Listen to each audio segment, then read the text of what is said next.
औज़ुबिल्लाहिमिनश्शैतानिर्रजीम बिस्मिल्लाहिर्रहमानिर्रहीम। आज जो हम पढ़ेंगे वो है geometry of different molecules according to VSEPR theory. अब सबसे पहले आप देखिए सल्फ़र ऑक्सीडाइक्लोराइड या थायोनाइल क्लोराइड का स्ट्रक्चर क्या होगा।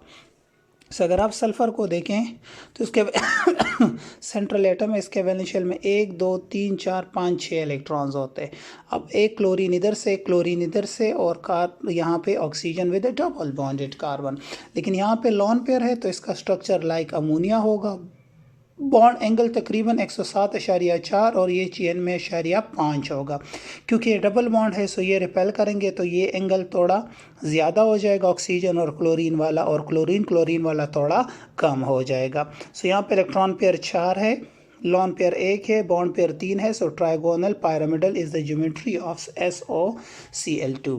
अब SO3 को देखें सो यहाँ पे सल्फर में वही 6 इलेक्ट्रॉन्स है, लेकिन हमें पता है कि वेस्पर थ्योरी कहती है कि सिंगल, डबल और ट्रिपल बॉन्ड बिहेव लाइक अ सेम, क्योंकि ये दो न्यूक्लियाई के दरमियान होते। Electron pair 3, bond pair 3, lone pair कोई नहीं है, bond angle 120 and this geometry will be trigonal planar. क्या होगी ज्योमेट्री? ट्राइगोनल प्लेनर होगी। इसी तरह अगर आप देखें सल्फर डाइऑक्साइड को, सो सल्फर में अगेन देखिए 1 2 3 4 5 6 इलेक्ट्रॉन्स होते हैं। कितने होते हैं? 6 इलेक्ट्रॉन्स होते हैं, ठीक है।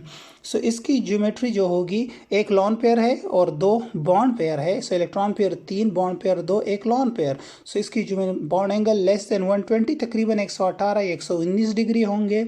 एंड स्ट्रक्चर या जो ज्योमेट्री ऑफ मॉलिक्यूल है वो बेंट होगी या एंगुलर होगी सल्फर डाइऑक्साइड की। इसी तरह अगर आप नाइट्रोजन डाइऑक्साइड को देखें सो नाइट्रोजन डाइऑक्साइड, नाइट्रोजन पे देखें 1 2 3 4 5 इलेक्ट्रॉन वैलेंस शेल में होते हैं। सो यहाँ पे जो बॉन्ड एंगल है अगेन बेंड होगी, लेस देन 120 होगी।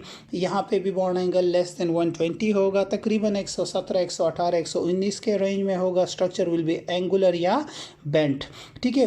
वेस्पर थ्योरी ने हमें रेजोनेंस के बारे में नहीं कहा था। बेसिकली यहाँ पे क्या होता है कि ये एक ऑक्सीजन वाला इधर आ जाते और एक नाइट्रोजन और इधर डबल बॉन्ड बना देते और यहाँ पे एक इलेक्ट्रॉन आता है। लेकिन valence theory can't explain such structure या रेजोनेटिंग स्ट्रक्चर। जिसके बाद हम पढ़ेंगे कि रेजोनेंस किसको कहते हैं। रेजोनेंस उसको कहते हैं जब इलेक्ट्रॉनिक डेंसिटी एक जगह पे कम हो और दूसरी जगह पे एट अ टाइम इंक्रीज हो जाए। मतलब यहाँ पे इलेक्ट्रॉनिक डेंसिटी ज़्यादा है तो यहाँ पे डबल बॉन्ड हो जाते हैं, ये इधर आ जाता है।